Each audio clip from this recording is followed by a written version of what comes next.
In today's video, I'm going to teach you how to connect Google Analytics to your Squarespace site and confirm your tracking is working. First, open your Google Analytics account to grab your tracking details. Make sure you're in the correct property for the website you want to measure. If you're using Google Analytics 4, you'll be looking for the measurement ID, which starts with G and a dash. You can find it in Admin under Data Streams, then select your web stream and copy the measurement ID shown at the top. If you still use a universal analytics property, your tracking ID begins with UA and a dash. Either way, copy the ID exactly as it appears. You don't need the entire code snippet, just the ID. Next, head to your Squarespace dashboard and open the site you want to track. Go to Settings, then look for the area where external services or analytics integrations live. Depending on your version, this may be labeled Analytics, Integrations, or External Tools. You're looking for the Google Analytics field. Paste your Google Analytics tracking ID or measurement ID into the appropriate box.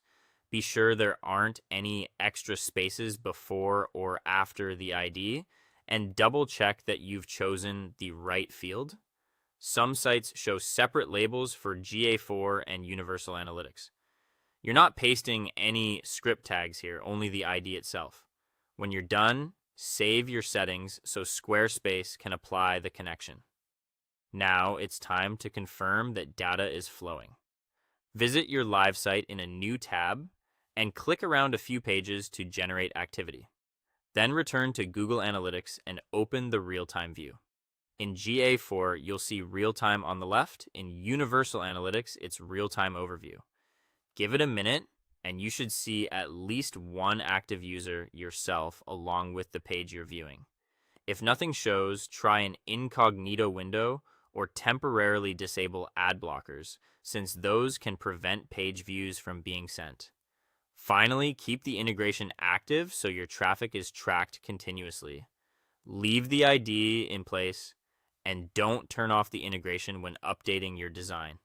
If you ever duplicate your site or move to a different Squarespace site, remember to add the same analytics ID there to preserve your reporting history.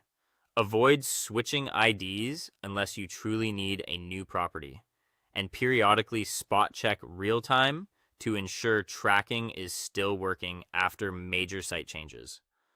That's it.